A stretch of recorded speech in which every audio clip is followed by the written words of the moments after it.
नमस्कार, मैं कुसुम। आप देख रहे हैं खबर हरपन न्यूज। अब चलते हैं आज की कुछ खास खबरों की ओर। उपनगर ग्वालियर के लोहा मंडी स्थित लाला गोकुलचंद जायसवाल दिगंबर जैन मंदिर की कमेटी के तत्वाधान में विधानाचार्य पंडित शशिकांत शास्त्री के मार्गदर्शन में सिद्धों की आराधना करने के लिए श्री 108 सिद्ध चक्र महामंडल विधान के दूसरे दिन आज सोमवार को इंद्रों ने भगवान पारसनाथ का शुद्ध जल से अभिषेक किया। शांति धारा राहुल जैन ने की। उपनगर ग्वालियर के लोहा मंडी स्थित लाला गोकुलचंद जायसवाल जैन दिगंबर जैन मंदिर कमेटी के तत्वाधान में विधानाचार्य पंडित शशिकांत शास्त्री के मार्गदर्शन में सिद्धों की आराधना करने के लिए श्री 108 सिद्ध चक्र महामंडल विधान के दूसरे दिन सोमवार को इंद्रों ने भगवान पार्श्वनाथ का शुद्ध जल से अभिषेक जय घोष के साथ किया। शांतिधारा बिशंबर दयाल राहुल जैन ने की। जैन समाज के प्रवक्ता सचिन जैन ने बताया कि सिद्ध चक्र महामंडल विधान के पूजन मारने पर 8 सौभाग्यवती महिलाओं के द्वारा अष्टद्रव्य मंगल की स्थापना की गई। वहीं मैना सुंदरी श्रीपाल बने का सौभाग्य ऋषभ जैन और श्रीमती मनु जैन को प्राप्त हुआ। इसके बाद इन इंद्राणियों ने पूजा अर्चना के द्वारा श्री जिनेन्द्र भगवान को 16 महाअर्घ समर्पित किए।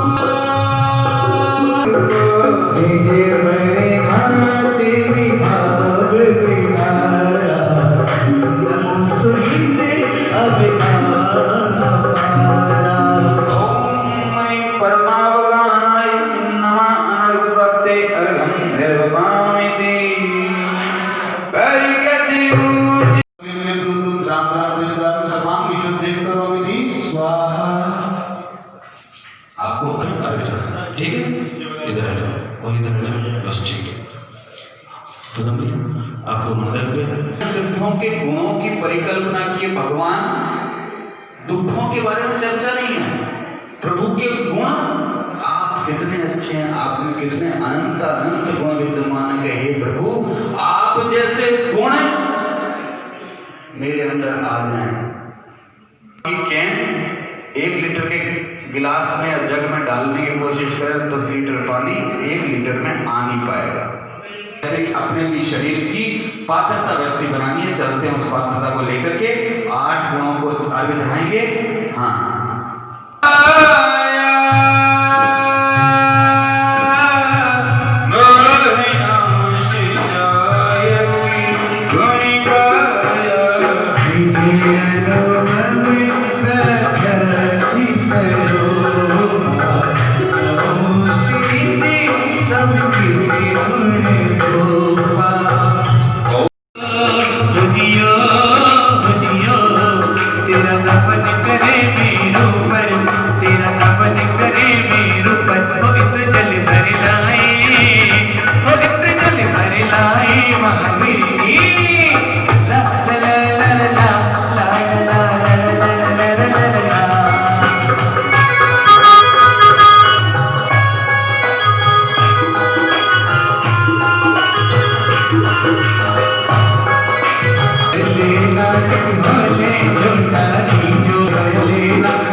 लोगों को पत्ती के जरिए कम ब्याज पर रकम उपलब्ध कराने वाला एक जूता कारोबारी शहर के करीब 2 दर्जन से ज्यादा व्यापारियों को चूना लगाकर फरार हो गया। आरोपी मनीष लुधियानी अपने साले राकेश अहूजा के साथ मिलकर पत्ती चलाता था और लोगों से हर महीने पैसे जमा कराता था। बाद में जरूरतमंद कारोबारियों को वह कम ब्याज में पैसा देता था। उसके इस कारोबार में करीब 3 दर्जन लोग जुड़े हुए थे। पता चला है कि मनीष लुधियानी ने लोगों से पत्ती के नाम पर पैसा जमा कराया और रातों रात गायब हो गया। घटना पुरानी है। जब पीड़ित बच्चों को अपना पैसा डूबता देखा तब उन्होंने इसकी शिकायत पुलिस में कराई। माधोगंज पुलिस ने जीजा साले के खिलाफ अमानत में खयानत का मामला दर्ज कर लिया है। खास बात यह भी है कि मनीष लुधियानी की गुमशुदगी की रिपोर्ट शहर के जासी रोड थाने में दर्ज है। जीजा साले ने कारोबारियों की रकम से BMW कार, फ्लैट और ज़मीन भी खरीदी है, ऐसी चर्चा की जा रही है। शुरुआती तौर पर 25 से 30 पीड़ितों के पुलिस के पास पहुंचने की जानकारी लगी है, जबकि कुछ लोगों ने फिलहाल पुलिस से संपर्क नहीं किया है। ऐसे में ठगे गए लोगों की संख्या बढ़ भी सकती है। प्रारंभिक तौर पर 1.5 करोड़ रुपये का चूना लगाए जाने का अंदेशा जताया गया है, लेकिन रकम बढ़ भी सकती है। मनीष लुधियानी जूते का भी कारोबार करता था। माधवगंज थाना क्षेत्र में क्या पूरा मामला है?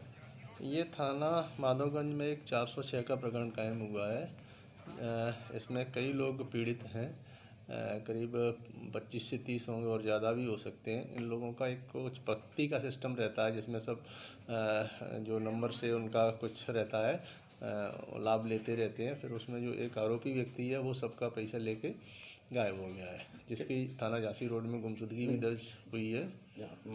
अच्छा जी, तो उसमें अनुसंधान किया जा रहा है और जो भी तथ्य आएंगे उस पर कार्रवाई होगी आगे। बताया कोई जूता व्यापारी है, उसका ही पैसा लिखा है? हाँ, तमाम सारे लोग हैं उसमें। 25-30 लोग तो हम लोग के संपर्क में आए, मिले भी थे, तो मुझे लग रहा है काफ़ी संख्या है लोगों की जिनका वो पैसा लेके गया है। कितना क्या रहा होगा? लगभग मोटा मोटा अंदाज उनका कहना कि 1 आध करोड़ का हो सकता है उसको लेके गया हो सबका। तो अब देख रहे हैं, अनुसंधान में सब चीज़ें कलेक्ट की जाएंगी, जैसा भी आएगा कार्रवाई होगी। शहर के बीचों बीच पुराने हाईकोर्ट के सामने स्थित स्टेशनरी की गोदाम में आग लग गई। मौके पर पहुंची दमकल की 2 गाड़ियों ने आग पर काबू पाया। इससे बड़ा हादसा होने से टल गया, क्योंकि इसके पास स्टेशनरी की काफी दुकानें थी जो काफी चपेट में आ सकती थी। ग्वालियर शहर के बीचों बीच पुराने हाईकोर्ट के सामने स्थित स्टेशनरी के गोदाम में आग लग गई। मौके पर दमकल की 2 गाड़ियां पहुंची, जिन्होंने आग पर काबू पा लिया। हालांकि यहां पर बड़ा हादसा भी हो सकता था अगर मौके पर दमकल की गाड़ियां नहीं पहुंचती, क्योंकि इसके आसपास स्टेशनरी की काफ़ी दुकानें थीं। साथ ही घना बाजार होने की वजह से दुकानें भी आसपास थीं, जिससे बड़ा हादसा हो सकता था। मौके पर पहुंचे वरिष्ठ फायर ब्रिगेड के अधिकारियों से हमारे संवाददाता ने बात की। सतीजा ये आग लगी है, ये काय में आग लगी थी? ये अभी पता नहीं है पीछे कैसे आग लगी है। ऊपर जो हमारा माल रखा हुआ था उसमें कहीं आग लगी है, कैसे लगी है पता नहीं। काय का मालदार हम लोग का स्टेशनरी का काम है, तो पेपर फाइलें इस तरह का सामान होता है सारा का सारा। जरा भी स्पेस नहीं है, आगे जाने में लोग आगे नहीं जा पा रहे थे। नहीं, स्पेस तो रास्ता बना दूंगा, ऊपर से पाइप गया है सामने से। कितना का नुकसान मालूम पड़ा है? अभी कुछ नहीं भाई साहब, अभी आप तो भैया फायर ब्रिगेड यही खड़ी है, अभी ऊपर जाकर देख नहीं पा रहे, देखेंगे उसके बाद ही बताएंगे क्या नुकसान हुआ है। एक बार नाम बताओ। गिरीश सतीजा। किस नाम से दुकान है आपकी? विजय ब्रदर्स। हाँ, आग लगी है, क्या पूरा मामला है? ये गिरीश सतीजा जी की दुकान है कार्ड्स की और स्टेशनरी की। ऊपर ही इनका गोडाउन है, तो उसमें जो कार्टून खाली हो के ये महीने में इकट्ठे करते रहते हैं, 1 महीने बाद बेचते हैं। वो कार्टून और कुछ थोड़ी बहुत स्टेशनरी का वेस्टेज वाला आइटम वो डला था, तो उसमें आग लग गई है, तो वो आग बुझ गई है। अब देख लेंगे, अगर कोई नुकसान हुआ है तो ठीक है, अन्यथा जांच में जैसा भी है। अब वो तो पूरा मार्केट बहुत कंजेस्टेड है और बहुत घनी बस्ती है, तो ऐसे में इनका वहाँ सामान नहीं रखना चाहिए। इनको उन्होंने क्यों रख रखा था सामान, वेस्टेज कचरा, वो देखेंगे, अभी जांच करेंगे इसकी। ऊपर घर भी है, घर के हाँ, मकान भी है ऊपर। दुकान के पास भी गोदाम बना रखा है। गोडाउन, अब दुकान है तो वेस्टेज माल निकालने के लिए गोडाउन तो रखते ही हैं ये लोग। बड़ा अब जी, बड़ा होने चला है। हाँ बिल्कुल। मास्क न लगाने वालों पर कार्रवाई करने निकले एसडीएम अनिल बनवारिया को गुस्सा आ गया। उन्होंने सड़क पर बिना मास्क के सामान बेच रहे हाथ ठेले वालों के मुंह पर पानी फेंक दिया, जिससे आसपास खड़े लोगों भी सन्न रह गए। यह वीडियो सोशल मीडिया पर भी खूब वायरल हो रहा है। मास्क ना लगाने वालों पर कार्रवाई करने के लिए निकले एसडीएम अनिल बनवारिया को गुस्सा आ गया। उन्होंने सड़क पर बिना मास्क के सामान बेच रहे हाथ ठेले वाले के मुंह पर पानी फेंक दिया। इसके बाद किसी ने यह वीडियो बना लिया और सोशल मीडिया पर वायरल कर दिया। वायरल होने के बाद जब इस वीडियो को कलेक्टर ग्वालियर ने देखा तो उन्होंने इस संबंध में कार्रवाई करते हुए उन्हें एडीएम कार्यालय में पदस्थ कर दिया है और एसडीएम झांसी रोड के पद से हटा दिया है। ऐसे में प्रशासन द्वारा जिस तरह से प्रशासनिक अधिकारियों पर यह कार्रवाई की गई है उससे लोगों में संतोष तो है, लेकिन जिस तरह से प्रशासनिक अधिकारी अपनी मर्यादा भूलकर गरीब लोगों पर इस तरह से अत्याचार कर रहे हैं उससे लोगों में काफ़ी आक्रोश भी है, क्योंकि यही लोग जब बड़े राजनेताओं के सामने पहुंचते हैं तो उनसे मास्क के नाम पर किसी भी तरह का चालान ना तो करते हैं ना ही कुछ कहते हैं, जबकि गरीबों पर इनका गुस्सा फूट आता है। देखिए हमारी संवाददाता की खबर। ग्वालियर में सामाजिक न्याय विभाग के लोगों ने अनोखा प्रदर्शन कर लोगों को कोरोना से बचाव के लिए जागरूक किया। जहां कोरोना में बिना मास्क के सड़कों पर चल रहे लोगों को मास्क पहनने के लिए ग्वालियर में सामाजिक न्याय विभाग के लोगों ने अनोखा प्रदर्शन कर लोगों को कोरोना से बचाव के लिए जागरूक किया। जहां कोरोना में बिना मास्क के सड़कों पर चल रहे लोगों को मास्क पहनने के लिए जागरूक किया है। दरअसल ग्वालियर में तेजी से बढ़ रहे कोरोना संक्रमण के बाद जहां एक तरफ जिला प्रशासन मास्क नहीं पहनने वालों पर सख्ती दिखा रहा है तो वहीं नुक्कड़ नाटक के जरिए लोगों में जागरूकता अभियान भी चलाया जा रहा है। शहर के फूलबाग चौराहे पर सामाजिक न्याय विभाग के कर्मचारियों ने कोरोना रूपी यमराज बनकर मास्क न पहनने वालों को चेताया और सबसे अपील की कि कोरोना से बचना है तो सावधानी बरतें और खुद को अपने परिवार को इस महामारी से बचाएं। जागरूकता अभियान में सड़क पर बिना मास्क पहने लोग यमराज रूपी कोरोना का समझाएं, इस पर भी गौर करते नजर आए। जिला प्रशासन के इस विशेष जागरूकता अभियान को लेकर शहर के विभिन्न इलाकों चौराहों पर चलाकर जागरूक किया जा रहा है।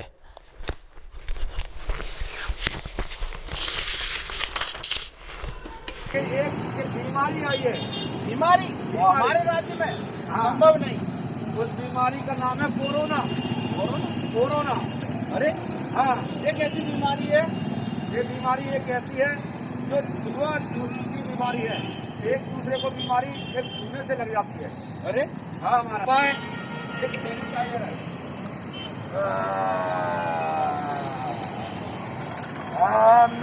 कोरोना ये बीमारी है। अरे ये कैसी बीमारी है?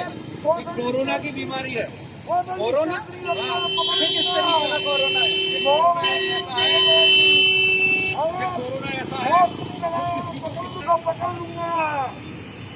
अरे आगे देखो, अरे भीड़ लगाओ, भीड़ों निकालो, दिखता है और दिखता नहीं है। अरे हाँ, ये घातक बीमारी है। जब जरूरी काम हो तभी करते निकलो।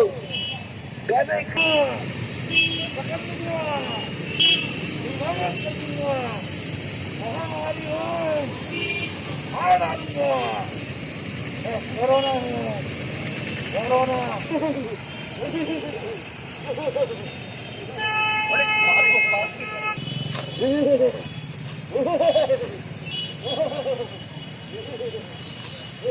अरे मंत्री जी, ये क्या हुआ? ये कहाँ जा रहा है? अरे मेरे को मार कर रहे हो।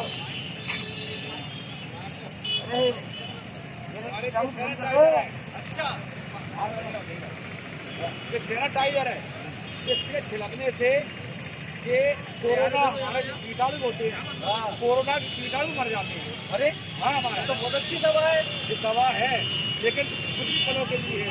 अच्छा, थोड़ी देर काम करती है, फिर बार बार के रखना पड़ता है। अच्छा, इससे सैनिटाइजर जरूरी है।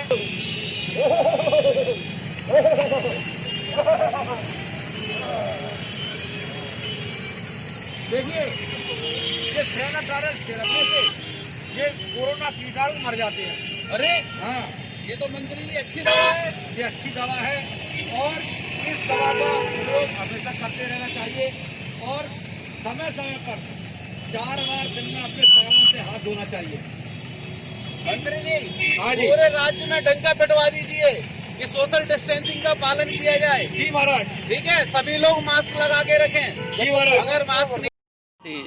भगवान सिंह कुशवाहा हैं, जो कि हम लोगों का पूरे शहर में प्रचार प्रचार का कार्यक्रम है, जो कि हम कोरोना पर काफ़ी समय से इसको निरंतर कार्य कर रहे हैं और हमारे कलेक्टर साहब ने विशेष आज निर्देश दिए हैं कि हर चौराहे पर जहाँ जहाँ भीड़ भाड़ हो वहाँ आप कोरोना का प्रचार प्रसार करिए। किस तरह के लोगों को समझाइश चाहिए? समझाइश यही है कि 2 गज की दूरी रखें, मास्क लगा कर रखें। अगर समय पे अगर निकलना है, अगर आपको बहुत विशेष कार्य है तो अपनी समय के अनुसार ही निकलें, अन्यथा ना निकलें। मास्क लगा कर रहें, और सैनिटाइजर साथ में रखें। अगर कहीं आवश्यकता पड़ जाती है आपको जाने की तो आप सैनिटाइजर लेके जाएं, समय समय पर सैनिटाइज करते रहें। और हमारे जो संयुक्त संचालक राजीव सिंह जी हैं, जिन्होंने विशेष आज बोला कि आप लोगों को फुलबाग जाकर ये कार्यक्रम करना है, उन्हीं के निर्देशानुसार हम लोग यहाँ फुलबाग पर कार्यक्रम करने आए हुए हैं। ये लघु नाटिका थी, छोटी सी, ये 15 मिनट की लघु नाटिका थी, जिसमें हमारे कोरोना का किरदार हमारे ब्रजेश भार्गव जी ने आपने देखा है, वो दिया हुआ है। और हम लोगों का बस इसी पूरे ग्वालियर में इसी तरीके से हमारा प्रचार प्रसार चलता रहेगा। इटावा में पुलिस झंडा दिवस के अवसर पर वरिष्ठ पुलिस अधीक्षक आकाश तोमर द्वारा पुलिस लाइन स्थित क्वार्टर गर्द पर पुलिस झंडारोपण किया गया एवं उपस्थिति सभी पुलिस अधिकारियों कर्मचारियों को पुलिस महानिदेशक उत्तर प्रदेश का संदेश पढ़कर सुनाया गया। देखिए, मिशन शक्ति के अंतर्गत महिला थाना है और वो जो पूरा कॉम्प्लेक्स है महिला थाना कॉम्प्लेक्स, उसका हम मेंटेनेंस करा के जीर्णोद्धार करा रहे हैं। उसमें आगंतुकों के बैठने के लिए बेहतर व्यवस्था होगी, एक महिला हेल्प डेस्क होगी, उसमें नया कंप्यूटर, नया फर्नीचर और एक ट्रेंड महिला पुलिस कांस्टेबल, महिला पुलिस अधिकारी रहेंगी, जो जनता जो होती है, विशेषकर महिलाएं जो महिला थाने में आती हैं, पीड़िताएं, उनकी समस्या सुनने के लिए रहेंगी। और जो आगंतुक हैं उनके बैठने के लिए भी बेहतर व्यवस्था हम लोगों ने कराई है और कुछ ही दिनों में ये कार्य कंप्लीट हो जाएगा, जिसका हम लोग उद्घाटन करेंगे। भारतीय जनता पार्टी के कानपुर के बुंदेलखंड क्षेत्र में नवनियुक्ति क्षेत्रीय उपाध्यक्ष शिव मोहन दुबे ने आज इटावा जनपद में प्रथम आगमन पर शहर में विभिन्न स्थानों पर स्वागत सम्मान समारोह आयोजित किया गया। इसी क्रम में आयोजित विशाल जनसभा एवं स्वागत कार्यक्रम के तहत विशाल जनसभा का आयोजन संगठन के मुख्य जिलाध्यक्ष अजय प्रताप सिंह दाखले के नेतृत्व में नगर पालिका परिसर में संपन्न हुआ। बस स्टैंड तिराहे पर क्षेत्रीय उपाध्यक्ष शिव महेश दुबे फूलमाला पहनाकर स्वागत किया है, जिसमें महामंत्री अनु गुप्ता, जिला महामंत्री प्रशांत राव चौबे, भाजपा नेता विनीता गुप्ता, भाजपा नेता मनीष यादव पत्रे, प्रिंस गुप्ता आदि लोग मौजूद रहे। इटावा से हमारे संवाददाता अभिनंदन जैन की खबर। एक तरफ केंद्र सरकार द्वारा किसान हित में विधेयक पास किए जा रहे हैं, लेकिन इसकी जमीनी हकीकत और कुछ है। मामला जनपद ललितपुर के माथाटीला बांध के किसानों से जुड़ा हुआ है, जहां पर ग्रामीणों की समस्याओं को लेकर पहुंचे ग्राम प्रधान राजपुर अखिल लटोरिया ने जिलाधिकारी महोदय को ज्ञापन सौंपते हुए उन्हें अपनी समस्याओं के बारे में बताया। जहां एक और केंद्र सरकार द्वारा किसान हित में विधेयक पास किए जा रहे हैं, लेकिन इसकी जमीनी हकीकत कुछ और ही देखने में आई है। यहाँ पर यह मामला जनपद ललितपुर के माथाटीला बांध के किसानों से जुड़ा हुआ है। यहाँ पर ग्रामीणों की समस्या को लेकर पहुंचे ग्राम प्रधान राजपुर अखिल लेटोरिया ने जिलाधिकारी महोदय को ज्ञापन सौंपते हुए अपनी समस्या के बारे में बताया। माथाटीला बांध डूबे क्षेत्र में ग्राम पंचायत की माथाटीला बराव क्षेत्र के 40 गांव के पट्टेदार 10,000 किसानों की चना, मटर, मसूर, गेहूं आदि की फसल को डूबने से बचाए जाने एवं माथाटीला बांध में 996-997 क्यूसेक जल स्तर को ओवर होने से रोका जाने के लिए बात कही गई है, जिससे न होने पर हजारों किसानों को काफ़ी नुकसान हो सकता है। अपनी बात रखते हुए अखिल लेटोरिया ने जिलाधिकारी से मांग की कि माथाटीला बांध से विद्युतीकरण हेतु टरबाइन चलाकर माथाटीला बांध का जलस्तर कम किया जाए। 996-997 की लेवल पर माथाटीला बांध में पानी रखा जाए, जिससे किसानों की फसलें डूबने से बच सकें तथा राजघाट से विद्युत हेतु टरबाइन चलाए जा रहे हैं उसे रोका जाए, नहीं तो इससे गरीब किसानों को काफ़ी नुकसान हो सकता है। 30 से 40 गांव के किसानों को बर्बाद होने से रोका जाए। ललितपुर से हमारे संवाददाता इमरान खान की खबर। लोगों ने ज्ञापन दिया है, क्या कारण है, क्या परेशानी है? जी, हम लोग आए हैं ग्राम पंचायत राजपुर से। मेरा नाम अखिल कुमार लटोरिया, राजपुर प्रधान हूँ वर्तमान में। मेरा गांव डूब क्षेत्र माथाटीला बांध डूब क्षेत्र में है और मेरे गांव से कम 20-30 पंचायत लगी हुई हैं माथाटीला बांध से, जिसमें नवंबर-दिसंबर के माह में पानी खाली होता है तो किसान अपनी फसल बो देते हैं उसमें। और किसानों के पास सिर्फ डूब क्षेत्र की ज़मीन है, क्योंकि माथाटीला बांध बनने से उनकी डूब क्षेत्र में ज़मीन चली गई थी, उनके पास कोई भूमिधर ज़मीन नहीं है, तो बांध की ज़मीन में वो अपनी फसल बो के अपने परिवार का पालन पोषण करते हैं। लेकिन कुछ 3-4 दिन से जल स्तर बढ़ने लगा है जो बोई हुई फसल में, जिससे उनकी बोई हुई जल स्तर किस कारण बढ़ रहा है? राजघाट डैम से पानी जा रहा है? जी, राजघाट से पानी छोड़ा जा रहा है 6,000 क्यूसेक और माथाटीला से छोड़ा जा रहा है 3,000 क्यूसेक। तो जो 3,000 जो शेष बच रहा है तो उससे जल स्तर उसका बढ़ रहा है, जो 3,000 रह जा रहा है उससे फसलें जलमग्न हो रही हैं। किसान काफ़ी हृदय विचारक में है और कोरोना की इस महामारी से पीड़ितता को देखते हुए और किसान बेहद परेशान हैं और हमारा क्षेत्र डूब क्षेत्र में आता है ताकि वो अपनी फसल उसी में बोते हैं। जिलाधिकारी से क्या कहा आपने? जिलाधिकारी महोदय से यही प्रार्थना की जनता जनार्दन की ओर से किसान हित में यह निर्णय लिया जाए कि किसान की बोई हुई फसल जलमग्न ना हो श्रीमान जी और फसल को बचाया जाए। माता टीला डैम से और पानी निकाला जाए, मतलब एक्स्ट्रा राजघाट से रोका जाए और माता टीला बांध से नीचे के लिए पानी दिया जाए किसानों को, ताकि वहाँ के भी किसान की समस्या का समाधान हो। जिन नीचे किसानों को पानी चाहिए और यहाँ किसानों को बांध खाली होने से उनकी फसल, जिससे उनके परिवार का पालन पोषण होगा और किसान की जिंदगी में खुशहाली आएगी। वन विभाग की जमीनों पर हो रहे अतिक्रमण पर वन विभाग द्वारा कार्रवाई की बात कही जा रही है। इस संबंध में हमारे संवाददाता ने वरिष्ठ वन अधिकारियों से चर्चा भी की। ग्वालियर में इन दोनों वन विभाग की जमीन पर खुलेआम अतिक्रमण किया जा रहा है और वन विभाग इसमें शामिल होता दिख रहा है। इसको लेकर हमारे संवाददाता ने वरिष्ठ वन अधिकारी अभिनव पल्लव से बात भी की। इस मामले में उनका कहना था कि अगर ऐसा कोई मामला उनके सामने आता है तो इस पर कार्रवाई जरूर करेंगे और किसी भी तरह के अतिक्रमण को वन विभाग की जमीन पर नहीं होने देंगे। देखिए उनसे हमारे संवाददाता शिवेंद्र सिंह की बातचीत। भू माफिया अभियान जो चला रही है उसमें वन विभाग कितना सक्रिय है, और जैसे कि देखा जा रहा है कि कई लोगों का मानना है कि वन विभाग के जो कर्मचारी हैं, चौकी वाले हैं, वही 12-12 हज़ार रुपये ले रहे हैं। वही लोग उनका मकान बनवाते हैं प्लॉट दे करके उनको, और फिर वही लोग तोड़ते हैं। जैसे कि बारागांव, किशनबाग और तुजाकापुरा, ये कुछ जगहें हैं जहाँ पर ये निर्माण चल रहे हैं, अवैध निर्माण। जैसे कि एक तिगरा रोड पर जो गुप्तेश्वर मंदिर है वहाँ पर भी है, ये चल रहा है। तो कितना सक्रिय है आप? देखिए, इसमें हम पूरी तरह सक्रिय हैं। हमने जो है इसमें पहली कार्रवाई जो होती है कि हमें पता होना चाहिए कहाँ कहाँ अतिक्रमण है जिसको हटाया जा सकता है। तो इसमें हमने सैटेलाइट इमेजरी ली है, जिसमें जो है हमारे नक्शे में क्लियर अब जियो टैग फोटोज़ रहते हैं कि कहाँ कहाँ जो है आपके नए अतिक्रमण हुए हैं, कौन से पुराने अतिक्रमण हुए हैं। तो सबको हमने टैग कर दिया है, सब पे नंबरिंग कर चुके हैं, सबको हम नोटिस दे चुके हैं। और नए जो भी हो रहे हैं उसको तो उसी समय अभी हटा देंगे। पुराने जो हैं उसके लिए एक जॉइंट कार्रवाई होगी। जैसे अभी जो है एक अभियान चल रहा है, अभियान के रूप में देखिए सबसे इम्पोर्टेंट है ऐसे ही लोग जो भू माफिया का काम कर रहे हैं उनके खिलाफ कार्रवाई होनी चाहिए। उसमें जो है हमारे भी लोग यदि इन्वॉल्व हैं उनके ऊपर भी कार्रवाई होगी। जैसे कि अभी मैंने आपको बताया था कि आपके जो चौकी के जो कर्मचारी हैं वहाँ पर वन विभाग की चौकी बनी हुई है, वहीं के अधिकारी, मेरी जनता से भी बहुत चर्चा हुई है, वहीं के अधिकारी उनसे 12-12 हज़ार रुपये ले रहे हैं और उनका प्लॉट बनवा रहे हैं। फिर यदि उन पर प्रेशर पड़ता है तो वही तोड़वा देते हैं, फिर बनवा देते हैं उन्हीं का। देखिए, वो मुझे नहीं लगता है कि जो पैसे ले रहा है वो तोड़ने जा पाएगा। अगर किसी से पैसे लिए हैं तो उसको तोड़ने जाएगा तो वही सबसे पहले पिटेगा।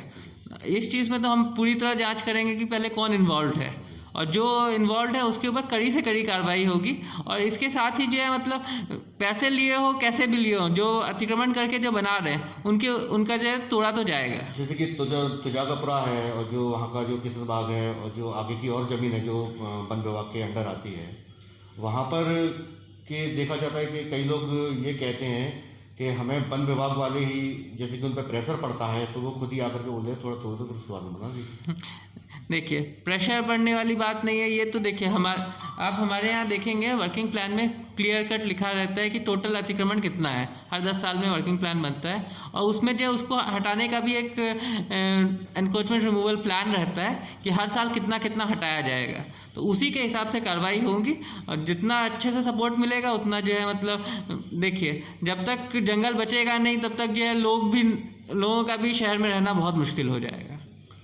सर एक और जो वहाँ पर भूमाफिया जो सक्रिय हैं उनके खिलाफ क्या कार्रवाई या क्या प्रक्रिया चल रही है आप लोग? देखिए, हमने जो है ये टास्क फोर्स की बैठक में भी जो इस चीज़ को उठाया हुआ है कि गरीबों के ऊपर कार्रवाई करने से ज़्यादा इम्पोर्टेंट रहता है ये भू माफिया के ऊपर कार्रवाई करना, जो राजस्व की ज़मीन हो या जंगल की ज़मीन हो, जिसको जो है कॉलोनी काट काट के बेच रहे हैं, उनके ऊपर कार्रवाई करनी सबसे इम्पोर्टेंट है। उनका जो है कहीं से भी जब्त करें, उनकी जो है सारी प्रॉपर्टी को सीज करना चाहिए और उससे जो है इनको रिहैबिलिटेट करना चाहिए। सर, एक गरीब आदमी जैसे कि उसने कर्जा लेकर के पहले, जैसे कि अगर बताया जा रहा है कि वन विभाग के चौकी वाले पैसा ले रहे हैं, उनने कर्जा करके पहले वो पैसा उनको दिया, फिर उसके बाद वही लोग तोड़वा देते हैं, ऐसा कुछ सुनने में आ रहा है। देखिए, ऐसी कोई यदि घटना हमारे इसमें आएगी आप भी हमें बताएं, हमारे सोर्सेज से, आप भी एक सोर्स ही हैं, जैसे भी हमें पता चलेगा पहले उनके ऊपर तो कार्रवाई होगी। लेकिन देखिए, जो गलत है वो गलत है।